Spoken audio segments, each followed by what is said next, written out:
नमस्कार, मैं विनीता मिश्रा आप सभी दर्शकों का जिले के number 1 channel city news Muzaffarpur में स्वागत करती हूं। खबरों की ओर बढ़ने से पहले आइए कि नजर डालते हैं आज की सुर्खियों पे। हेडलाइंस के प्रायोजक हैं नीलकमल एक्सक्लूसिव शोरूम।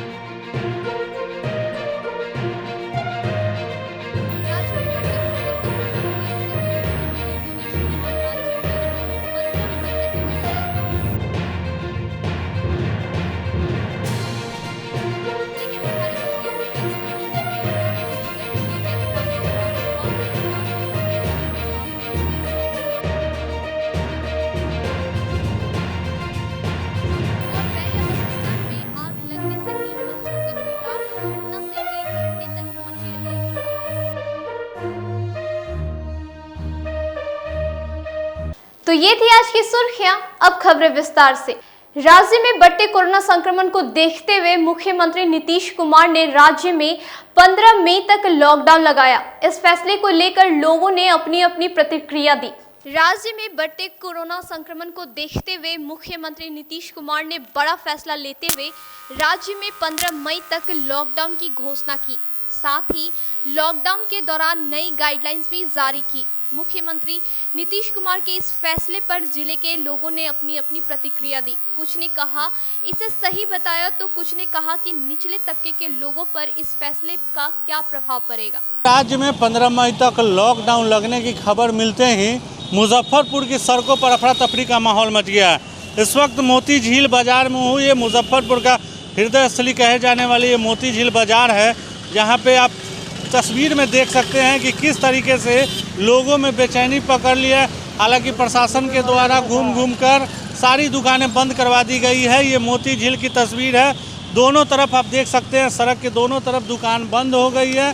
दुकानदार जो हैं वो बाहर खड़े होकर उम्मीद में खड़े हैं कि आज भर उन लोगों को सहूलियत मिलेगा, लेकिन सरकार के आदेश के बाद पुलिस प्रशासन सख्त हो गई है और बाज़ार की पूरी दुकान को बंद करवा दी है और बंद करवाने में जुटी हुई है। तो साफ तौर पे जिस तरीके से लगातार कोरोना के मामले जो बढ़ रहे हैं, मौत का आंकड़ा बढ़ रहा है, इसके बाद सरकार ने यह फैसला लिया और 15 मई तक पूर्ण लॉकडाउन लगा दी गई है। इसमें अति आवश्यक सेवा को छोड़कर यह नियम लागू किया गया है। मुख्यमंत्री नीतीश कुमार के द्वारा ट्वीट कर यह जानकारी दी गई है, जिसके बाद सभी जिलों के जिलाधिकारी और एसएसपी को यह पत्र भेज दिया गया है कि वो अपने अपने ज़िले में सख्ती से इस नियम को पालन कराएं ताकि इस बीमारी के रोकथाम में मदद मिल सके। तो मुजफ्फरपुर की ज़िले के लोगों की क्या प्रतिक्रिया है, आइए उन्हीं से जानते हैं कि इस लॉकडाउन से कितने सहमत हैं वो लोग। लोगों में इसके प्रति क्या कुछ कहना है, उन्हीं से हम जानते हैं कि ये जो 15 मई तक लॉकडाउन लगी है, इसको किस नज़रिए से हम देख रहे हैं। ये माननीय मुख्यमंत्री नीतीश कुमार जी जो 15 मई से लॉकडाउन जो किए हैं वो अच्छा है, क्योंकि बीमारी का महामारी का प्रकोप जिस हिसाब से बढ़ रहा है उसे लगाना चाहिए। लेकिन इससे रोज़मर्रा की ज़िंदगी जो है रिक्शा खुमचा सब्जी वाले के लिए परेशानी बढ़ रहा है। इसलिए हम चाहेंगे कि लॉकडाउन सफल हो, लेकिन रोज़मर्रा की ज़िंदगी जीने वाले को मजदूरी करते हैं उनके लिए कुछ ध्यान में रखते हुए इस चीज़ को लागू करना चाहिए। देखिए, लॉकडाउन तो आवश्यक था, इसलिए कि लोगों को का जान बचाना अभी प्राथमिकता है सरकार की। तो लॉकडाउन ये इनएविटेबल हो गया था, इसको हम लोग अवॉइड नहीं कर सकते हैं। इसलिए कि देख रहे हैं जिस तरह से ये कोरोना फैल रहा है, इसको रोकने का एकमात्र उपाय अभी लॉकडाउन बच गया था। इसलिए ज़रूरी था, देर से ही उठाया गया कदम है सरकार का, लेकिन अच्छा कदम है। लोगों को थोड़ी सी कठिनाई ज़रूर होगी। लोगों को दैनिक जो डे टू डे कमाने खाने वाले लोग हैं उनको थोड़ी सी कठिनाई ज़रूर होगी, लेकिन जान बचाना सबसे महत्वपूर्ण है। इसलिए लॉकडाउन का सरकार का निर्णय बिल्कुल सही है। लॉकडाउन का सर नज़रिया ये होना चाहिए कि पूर्णतः लॉकडाउन होना चाहिए। ये खाना पूर्ति करने वाला लॉकडाउन नहीं होना चाहिए। बाहर से शटर गिरा है और अंदर माल बेचा जा रहा है। प्रशासन इतनी सख्त है, इसके बावजूद भी कोई प्रशासन सख्त नहीं है। प्रशासन केवल कागज़ पर खाना पूर्ति कर रहा है। कहाँ प्रशासन सख्त है? अनलगल गाड़ियाँ रोड पर चल रही हैं, बिना काम वाले लोग घूम रहे हैं। कहाँ प्रशासन आप देख रहे हैं? क्या सरकार जो ये फैसला की है ये सफल हो पाएगी? कोई सफल नहीं होगा।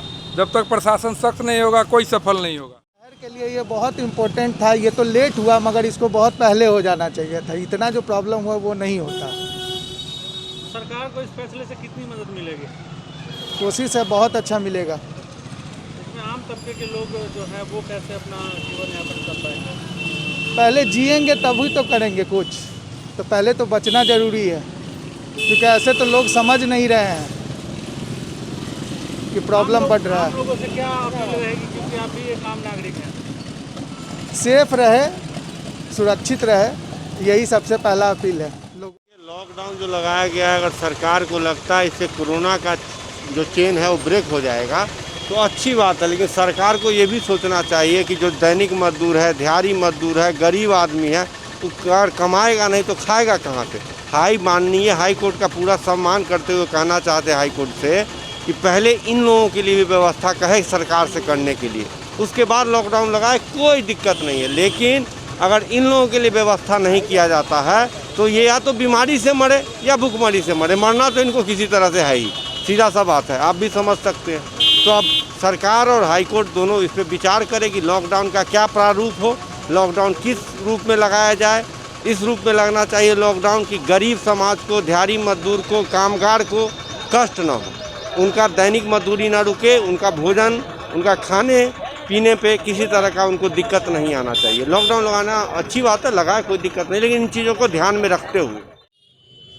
सही क्या है, इसको तो चुनाव से पहले ही, पश्चिम बंगाल के चुनाव से पहले कर देना चाहिए था। ये आप भी जानते हैं और हम भी जानते हैं, सारा दुनिया जानता है, सारा बिहार वासियों जानता है कि इसको जो है लास्ट पोजीशन पे किया गया। जब मृत्यु की संख्या बढ़ने लगी तब लॉकडाउन करने लगे। इसको तो पहले ही अगर कंट्रोल किया जाता तो आज ये नतीजा नहीं आता, और ना ये लॉकडाउन अब करने का, इसको तो अप्रैल में करना चाहिए, ये अब मई में किया। 1 महीना जो है बहुत समय आगे बढ़ा दिया गया और तब किया गया। बस पश्चिम बंगाल की मतलब कि उसका चुनाव का नतीजा देखने के बाद तो लगना था, सभी को मालूम था। 2 तारीख को चुनाव का नतीजा निकला, आज 4 तारीख हो गया, 2 दिन का वेट किया गया।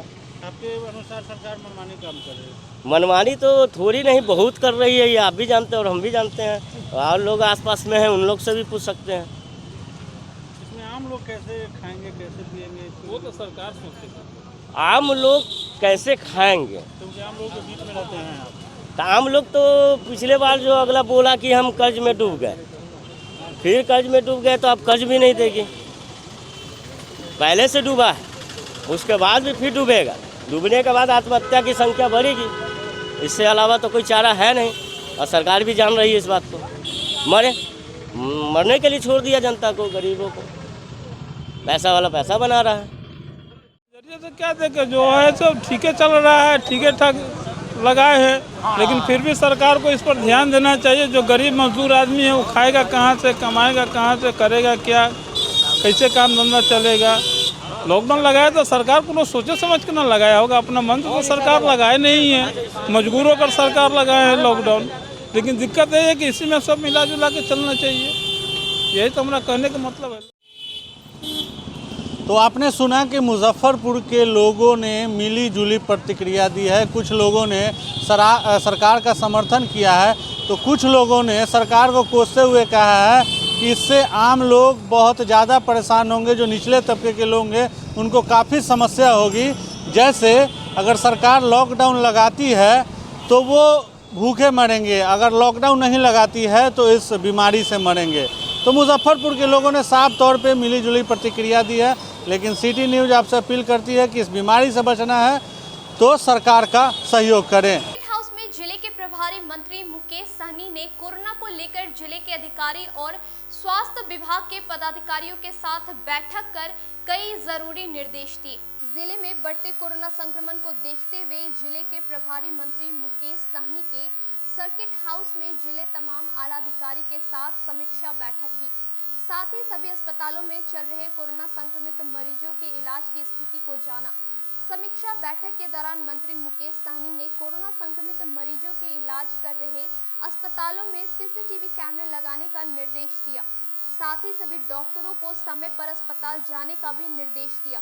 मुकेश सहनी ने कहा कि सीसीटीवी कैमरे के माध्यम से सभी कोविड अस्पतालों की मॉनिटरिंग की जाएगी, इसमें किसी प्रकार की कोताही नहीं बरती जाएगी। मैं तो प्रभारी मंत्री बना हूँ, परसों भी मैं आया था, समीक्षा किया, सारा चीज़ का जानकारी, एक एक चीज़ का जानकारी हमने लिया है। अभी भी हम आए हैं तो सारे पदाधिकारी के साथ बैठकर एक एक चीज़ का डिस्कशन हमने किया है, जानकारी प्राप्त किए हैं और जो जो ज़रूरी है वो उस पर हम लोग मतलब काम कर रहे हैं। जैसे हमने निर्णय लिया है कि जितने भी हमारे हॉस्पिटल में जितने भी पेशेंट हैं, कोरोना पॉजिटिव पेशेंट है, सब CCTV की निगरानी में रहेगा ताकि सही से उपचार हो रहा कि नहीं हो रहा है इसकी जानकारी हमारे विभाग को पता रहे कि सही से डॉक्टर जा रहे हैं कि नहीं जा रहे हैं टाइम पे, क्योंकि मतलब हर चीज़ पे हम लोग नज़र रखे हैं। तो इसके लिए अभी हमने आदेश किया है कि सारे जो डॉक्टर हैं वो अपने टाइम पे ड्यूटी पे रहे, काम करें और हर एक पेशेंट को विजिट करते रहें और वो CCTV के द्वारा मॉनिटरिंग होंगे कि वहाँ पे डॉक्टर टाइम पे जा रहे हैं कि नहीं जा रहे हैं और पेशेंट से मिल रहे हैं, बात कर रहे हैं, क्या इशू है, ये सब चीज़ पे हमने आज निर्णय लिया है। ताकि उसके अलावा हमारे ऑक्सीजन कितने हमारे पास अवेलेबल है, क्या स्थिति है, उसकी जानकारी लिया है और मुझे लगता है ऑक्सीजन का या हमारे वैक्सीन का ये सब चीज़ें का अभी फ़िलहाल तो मुजफ्फरपुर में ऐसी समस्या नहीं है, लेकिन और भी इसमें बहुत सारा तेज़ी हम लोग ला रहे हैं ताकि आने वाले समय में अगर केस बढ़ता भी है तो हम लोग उसके लिए रेडी रहे और प्रिपेयर पहले से हम लोगों को करने की आवश्यकता है। तो इसलिए हमने जितना हो सकता है उतना प्राइवेट हॉस्पिटल को भी हम लोग परमिशन दे रहे हैं कि प्राइवेट हॉस्पिटल में भी इलाज करें, उनको जो भी ऑक्सीजन या वैक्सीन अगर सबका व्यवस्था देने की आवश्यकता गिरे तो उसको भी हम लोग मुहैया कराएंगे। तो जितने भी प्राइवेट हॉस्पिटल चाहेंगे इलाज करना तो उनको हम लोग अप्रूवल करेंगे। तो बेड की संख्या बढ़ाने के लिए कुछ बेड की संख्या में ऑलरेडी अभी हमारे पास जो स्थिति है उसमें कंट्रोल में है, उसके लिए अपने विभाग के द्वारा भी सारे चीज़ हम कर रहे हैं। बहुत सारे ऐसे पेशेंट हैं जो रिकवरी हो चुका है, उनको डिस्चार्ज की आवश्यकता है और डिस्चार्ज किया जा रहा है, लेकिन वो बेड पे रह रहे हैं। तो मैं उनसे भी रिक्वेस्ट करूंगा कि वो कृपया करके बेड को खाली कर दे दूसरे पेशेंट के लिए, और उनके लिए अलग से हम व्यवस्था कर रहे हैं उनको रखने के लिए, चाहे वो होटल में रहे या हॉस्पिटल के प्रांगण में ही अलग से टेंट वगैरह सब बना के वहाँ पर रखने का व्यवस्था हम कर रहे हैं ताकि आप हमेशा डॉक्टर के निगरानी में रहें और वो बेड खाली रहेगा तो हम लोग वहाँ पे कोई भी नए पेशेंट आएंगे उनको हम लोग रखेंगे। और हमने ये किया है कि पटना मुजफ्फरपुर से एक भी पेशेंट को कहीं दूसरी जगह रेफर नहीं करना है। दूसरी ओर मुख्यमंत्री नीतीश कुमार द्वारा लगाए गए पूरे राज्य में लॉकडाउन के फैसले को सही बताते हुए मंत्री मुकेश सहनी ने कहा कि लोगों के हित में यह फैसला लिया गया है, इससे कोरोना का चैन टूटेगा। लगाया गया है कि स्थिति कंट्रोल में लाया जाए और माननीय मुख्यमंत्री जी ने निर्णय लिए हैं और मुझे लगता है सही निर्णय है और इसमें तब तक हमारे पास जो भी कहीं पे कोई दिक्कतें हैं वो सारी चीज़ हम लोग पूरा कर लेंगे और लॉकडाउन लगा रहेगा तो लोगों को इसको पालन करना है, कम से कम लोग बाहर आएंगे। तो जो भी लॉकडाउन हुआ उसको लोग हम चाहेंगे कि आपके माध्यम से लोगों को अपील करें कि आप इसका पालन कीजिए, घर से ना निकलिए। आज हम लोगों को काम है, मजबूरी है, हम लोग आ रहे हैं, आपके लिए आ रहे हैं, लेकिन आप लोगों को अगर काम नहीं है तो कृपया करके घर पे रहिए, ये चेन को तोड़ना जरूरी है।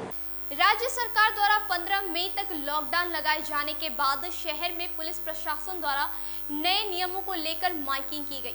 राज्य सरकार ने 15 मई तक लॉकडाउन लगाने का बड़ा फैसला लिया है, जिसके बाद शहर के विभिन्न इलाकों में अफरा तफरी का माहौल हो गया। दुकानदार दुकान बंद करके घर जाने लगे तो दूसरी तरफ लोग जरूरत की चीजों को लेकर मार्केट पहुंचे, लेकिन दुकानें बंद दिखी। वहीं पुलिस प्रशासन के द्वारा भी माइकिंग करवाकर दुकानें बंद करवाई गई। राज्य में 15 मई तक लॉकडाउन लगने की खबर मिलते ही मुजफ्फरपुर की सड़कों पर अफरा तफरी का माहौल मच गया है। इस वक्त मोती झील बाजार में हूँ। ये मुजफ्फरपुर का हृदय स्थली कहे जाने वाली ये मोती झील बाजार है, जहाँ पे आप तस्वीर में देख सकते हैं कि किस तरीके से लोगों में बेचैनी पकड़ लिया।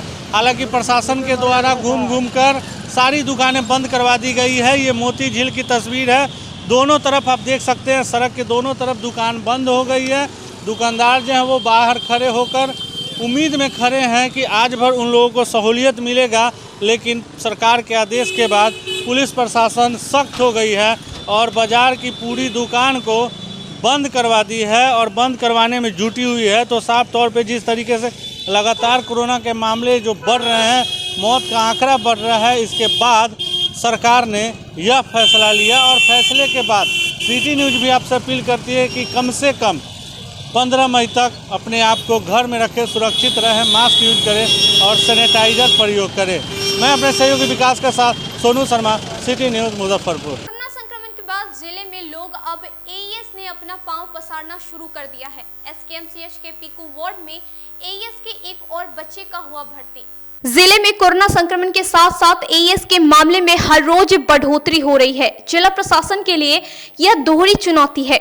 मंगलवार को एसकेएमसीएच के पीकू वार्ड में इलाजरत एक और बच्चे में एईएस की पुष्टि हुई है। अब तक एसकेएमसीएच में इलाजरत 14 बच्चे में एईएस की पुष्टि हो चुकी है, जिसमें से अब तक से 2 बच्चे की मौत भी हो चुकी है। फिलहाल एईएस पुष्टि वाले बच्चे एसकेएमसीएच के पीकू वार्ड में इलाज चल रहा है। वहीं लगातार बढ़ते एईएस के मामले को लेकर जिला प्रशासन और स्वास्थ्य विभाग अलर्ट मोड पर है।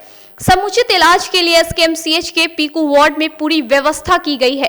वहीं जिला सूचना एवं जनसंपर्क पदाधिकारी कमल सिंह ने बताया कि एसकेएमसीएच के पीकू वार्ड इलाजरत एक बच्चे में एईएस के लक्षण की पुष्टि हुई है, जिसका बेहतर इलाज किया जा रहा है।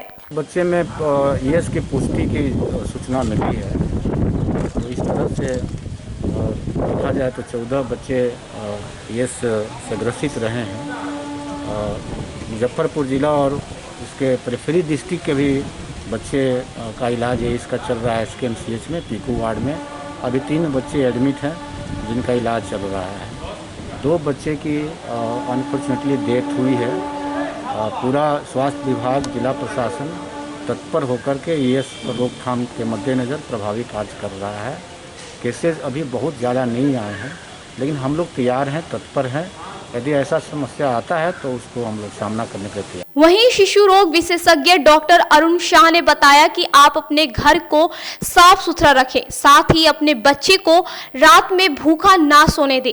यदि बच्चे में एईएस के लक्षण दिखे तो तुरंत पास के पीएचसी में ले जाएं और इलाज कराएं। शाम को 6 बजे तक अभी काफ़ी गाँव में मतलब हम लोग 3 प्रखंड तो पूरा कंप्लीट कर लिए हैं, जहाँ पर कि हम लोग 3 ही बात कह रहे हैं लोगों को, गार्जियन को भी, आप अपने बच्चे को एक साधारण तरीके से इस भयंकर बीमारी से बचा सकते हैं। वो ये है, पहला हम लोग बता रहे हैं कि दिन भर में 5 से 6 बार बच्चे को खाना खिलाइए। रात में सोने के पहले बिना खिलाए हुए उसको बिना भूखे पेट सोने मत दीजिए। और तीसरा हम लोग कह रहे हैं हमको कि किसी भी हालत में इस 3 महीने में जब तक कि बरसात नहीं आती तब तक बाग बगीचे में जाके सड़ा गला कोई फल नहीं खाए। अगर ऐसा करने में अगर हर कार्य, क्योंकि अगर घर का बना हुआ खाना बच्चे को, खास करके 2 साल से 5 साल या 10 साल तक के बच्चे को अगर खाना खिलाया गया और रात में भूखे पेट सोने नहीं दिया गया और बाग बगीचे में जाके सड़ा गला फल नहीं खाए, तो हम लोग यकीनन कह सकते हैं कि इस 5 प्रखंड में एक बच्चा भी बीमार नहीं पड़ेगा। और इसके साथ साथ हम लोग ये भी कह रहे हैं कि अगर किसी को इस तरह का अटैक आता है तो बिना विलम्ब किए हुए उसको पीआईसीयू एसकेएमसीएच में उसको भर्ती कर दीजिए। 1 घंटे के अंदर अगर भर्ती हो गया तो हम समझते हैं कि सर्वाइवल चांसेस क्लोज टू 100% है, 100% रिकवरी रेट। उसमें विलम्ब नहीं करना है, झोला छाप डॉक्टर, झाड़ फूक डॉक्टर के पास नहीं जाना। 4 बजे सुबह माँ बाप देखता है कि मेरा बच्चा जो है स्कूल से झाग आ रहा है, हाथ पे अटैक हो गया। लेकिन हमारा कहना है कि बचाव ही मतलब कि ये इसका तरीका है। बचाव में सबसे ज़्यादा जरूरी है कि जो कुपोषित बच्चे हैं, गरीब, बहुत ही मतलब कि ऐसे परिवार के बच्चे जिनको कि दो समय का खाना नहीं मिलता, और तिहाड़ी मजदूर जो बाहर निकलते हैं गाँव में, वो मजदूर जब वापस आते हैं शाम को तो वो थके हारे होते हैं, वो ध्यान नहीं देते कि बच्चे को खाना खिलाना भी है। और बच्चा जो दिन भर में बाग बगीचे में जो धूप में, गर्मी में डिहाइड्रेशन रहता है, तो उसके बाद कुछ भी खा लेता है, उसकी वजह से उसका ब्लड शुगर लेवल काफ़ी लो हो जाता है सुबह में 4 बजे, और फिर वो उस बीमारी का शिकार हो जाता है। बैरिया बस स्टैंड में अचानक आग लगने से 3 बस जलकर राख हो गए। इस घटना से कई घंटे तक बस स्टैंड में अफरा तफरी मची रही। अहियापुर थाना क्षेत्र के बैरिया बस स्टैंड परिसर में मंगलवार की सुबह खड़ी एक बस में अचानक आग लग गई। देखते ही देखते आग की लपटें इतनी तेज हो गई कि पास में खड़ी 2 और बस को अपनी चपेट में ले लिया। तीनों बसें एक साथ धूं-धूं कर जलने लगी, जिसके बाद इलाके में अफरा तफरी मच गई। स्थानीय लोगों ने पहले खुद आग पर काबू पाने की कोशिश की, लेकिन आग इतनी भयानक थी कि लोगों ने फायर ब्रिगेड में फ़ोन कर जानकारी दी। अगजनी की सूचना पर पहुंची फायर ब्रिगेड गाड़ियां आग बुझाने में जुट गई। लगभग 4 घंटे मशक्कत करी के बाद आग पर काबू पाया गया।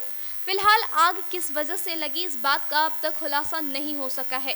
वहीं बस के मैनेजर सरोज कुमार ने बताया कि उनके बस के बगल में एक पुरानी बस खड़ी थी जिसमें अचानक आग लग गई। देखते ही देखते आग 2 और खड़ी बस में आग लग गई। स्थानीय और फायर ब्रिगेड की मदद से 4 घंटे में आग पर काबू पाया गया। इस अगजनी की घटना में करोड़ों रुपए की क्षति हुई है। बगल में जय माता दी एक बस बहुत पुरानी से लगी हुई थी जिसमें कि शॉर्ट सर्किट से आग लगा। मेरी भी और गाड़ी सब लगी हुई थी, सब गाड़ी को हटाया लेकिन एक गाड़ी को हम नहीं बचा पाए। एसी गाड़ी था BR06 PC 5752 जो बुरी तरह पूरा जल के राख हो गई, क्षतिग्रस्त हो गई। कितने की संपत्ति का नष्ट हुआ? मेरा लगभग 55 लाख का बस था ये एसी गाड़ी। आग लगने का कारण? बगल में जय माता दी गाड़ी खड़ी थी, उसमें शॉर्ट सर्किट से आग लगा जिसके लपेटे में 3 गाड़ी जल गया। अफरा तफरी का भी माहौल हो गया? बहुत अफरा तफरी का माहौल हो गया। लोकल सहायता से तब तक फायर ब्रिगेड भी आया। एक गाड़ी और मेरा थोड़ा सा जला है जिसको सर्विसिंग पर दौड़ के ले गए, सर्विसिंग पर लगाए हुए वहाँ जाके बुझाया है। एक गाड़ी पूरी तरह जल गई। वहीं अगजनी की घटना की सूचना पर पहुंची अय्यापुर थाना की पुलिस ने घटनास्थल पर पहुंचकर छानबीन में जुट गई है। बस स्टैंड में आग लगी है तो पुलिस पदाधिकारी भेजकर फायर ब्रिगेड भेजकर आग को काबू कर लिया गया है। पता चला कि 2 जय माता जी का बस जलकर राख हो गई है और 2 सरोवर ग्राउंड में 3 गाड़ी पूरी तरीके से क्षतिग्रस्त हो गया है। एक गाड़ी सरोवर जो है वो हल्का फुल्का जला है। सामान्य स्थिति में कोई कैजुअलिटी नहीं हुआ है, स्थिति समान है। आग पर काबू कर लिया हुआ है। क्या अफरा तफरी का माहौल? नहीं, ऐसा कुछ नहीं। अफरा तफरी आग लगा था उस समय बन गया था, स्थिति अभी समान रूप से। आग लगने का कारण क्या है? आग लगने के कारण अभी स्पष्ट रूप से पता नहीं चला है। पता चलने पर हम लोग व्यवस्था कार्रवाई करेंगे। रुकते एक छोटे से ब्रेक के लिए कहीं मत जाइएगा, देखते रहिए सिटी न्यूज मुजफ्फरपुर। अब आ गया है आपके अपने शहर में उत्तर बिहार का पहला नीलकमल एक्सक्लूसिव शोरूम। नीलकमल इंडिया की फेवरेट फर्नीचर ब्रांड है। इस कंपनी के सभी रेंज एक ही छत के नीचे आपको मिलेगी। होम फर्नीचर, ऑफिस फर्नीचर की सभी रेंज यहाँ पे उपलब्ध है। कंपनी का एक्सक्लूसिव शोरूम होने के कारण 40% तक की विशेष छूट यहाँ मिल रही है। इसके अलावा 0% इंटरेस्ट के साथ बैंक से फाइनेंसिंग की भी सुविधा उपलब्ध है। तो देर मत कीजिए, एक बार हमारे यहाँ अवश्य पधारें। हमारा पता है Mithanpura, Narayanpur road, opposite to Vaishali management college और हमारा कॉन्टैक्ट नंबर है 9334900888 और 7004320380। नॉर्थ बिहार का पहला एक्सक्लूसिव शोरूम मुजफ्फरपुर में यूए एसोसिएट के सौजन्य से नीलकमल का एक्सक्लूसिव शोरूम खुला है और आप लोगों से यही भी निवेदन है कि एक बार इस शोरूम में आइए और इसके विस्तृत रेंज को देखिए जो कि एक अच्छे रेंज के साथ एक अच्छी कीमत के साथ आपको मिलेगा। तो एक बार हम लोगों को आप सेवा करने का मौका दें। ST International School. If you want to give your child a strong foundation, the school of your dream. Play to 10th based on CBSE curriculum. हमारे यहाँ अनुभवी एवं प्रशिक्षित शिक्षकों द्वारा बच्चों के देखभाल के साथ स्मार्ट क्लास द्वारा शिक्षण की सुविधा है। कक्षा 1 से 10 तक कंप्यूटर की मुफ्त शिक्षा के अलावे छात्र एवं छात्राओं के संगीत तथा नृत्य की शिक्षा की भी व्यवस्था है। पूरा स्कूल CCTV कैमरे से लैस है। स्कूल में बच्चों का नामांकन फ्री किया गया है। हमारे यहाँ अपने बच्चों के उज्जवल भविष्य के लिए जरूर पधारें। हमारा पता है बांध road, Shekhpur Akhara Ghat, Muzaffarpur. Our contact number is 8757652616 and 9955132616। हमारे स्कूल का कुछ मेन फीचर्स है, जैसे बच्चों की देखभाल करना। हमारे यहाँ पुस्तकालय वगैरह की पूरी अच्छे तरीके से व्यवस्था है। क्लासरूम सारा बना हुआ है। CCTV कैमरे से हमारा क्लासरूम डेकोरेटेड है। सिक्योरिटी के भी विजन से हमारा क्लासरूम बहुत प्रोटेक्टेड है। हमारे यहाँ जो भी शिक्षक शिक्षिकाएं आई हैं पढ़ाने के लिए वो काफ़ी वेल एडुकेटेड हैं और वेल वर्स्ड भी हैं। हमारा विद्यालय भी चारों तरफ से बना हुआ है। हमारे यहाँ लैब बहुत अच्छे से बना हुआ है। कंप्यूटर की फ्री शिक्षा हम इस बार इसको दे रहे हैं। हमारे यहाँ नामांकन प्रारंभ है। ब्रेक के बाद एक बार फिर आप सभी दर्शकों का जिले के number 1 channel city news Muzaffarpur में स्वागत है। आइए बढ़ते हैं अगली खबरों की ओर। राज्य सरकार के आदेश के बाद रेड क्रॉस परिसर में 2 दिवसीय पत्रकारों के टीकाकरण की शुरुआत हुई। पहले दिन 100 से अधिक पत्रकारों ने टीका लगवाया। जिले के कंपनी बाग रोड स्थित रेड क्रॉस भवन परिसर में मंगलवार को राज्य सरकार के आदेश पर जिले के पत्रकारों के लिए 2 दिवसीय कोविड टीकाकरण कैंप का आयोजन किया गया। कैंप के पहले दिन 100 से अधिक पत्रकारों ने कोरोना संक्रमण से बचाव को लेकर टीका लिया। वहीं जिला सूचना एवं जनसंपर्क पदाधिकारी कमल सिंह ने बताया कि बिहार राज्य के द्वारा पत्रकारों को भी कोरोना वॉरियर्स का दर्जा दिया जा रहा है, जिसके तहत जिले में 2 दिवसीय विशेष टीकाकरण कैंप का आयोजन किया गया। समस्त मीडिया कर्मी हमारे लिए फ्रंट लाइन वर्कर के रूप में काम करते रहे हैं। ऐसे में उन्हें टीकाकरण से आच्छादित किया जाना बहुत ही अनिवार्य है। तो राज्य सरकार के निर्देश के आलोक में मुजफ्फरपुर जिले के सभी मीडिया कर्मियों को 4 और 5 मई को टीकाकरण कराया जा रहा है स्थानीय रेड क्रॉस में। तो उसी कड़ी में आज सारे पत्रकार यहाँ धीरे धीरे आ रहे हैं और उनका टीकाकरण किया जा रहा है। हम अपील करते हैं कि सारे पत्रकार जिले के हैं, प्रखंड से लेकर जिला स्तर तक, वो कृपया रेड क्रॉस में आए और अपना टीकाकरण कराएं, खुद को सुरक्षित रखें और दूसरों को भी सुरक्षित करें। जिला पुलिस ने बड़ी कार्रवाई करते हुए 12 अष्ट धातु की मूर्ति के साथ 3 शातिर अपराधी को गिरफ्तार किया। मुजफ्फरपुर पुलिस ने बड़ी कार्रवाई करते हुए बीते दिनों मोतीपुर थाना क्षेत्र और जैतपुर ओपी क्षेत्र के 2 मंदिर से गायब हुए अष्ट धातु की कई मूर्ति बरामद की है। साथ ही पुलिस ने मौके से 3 अपराधी को भी गिरफ्तार किया है। जानकारी के अनुसार बीते 2 फरवरी और 20 फरवरी की रात चोरों ने मोतीपुर थाना क्षेत्र और जैतपुर ओपी क्षेत्र के 2 मंदिर से अष्ट धातु की मूर्ति की चोरी कर ली थी, जिसके बाद स्थानीय पुजारी के द्वारा लिखित शिकायत किया गया था। पुलिस के द्वारा मूर्ति की बरामदगी को लेकर लगातार छापेमारी की जा रही थी।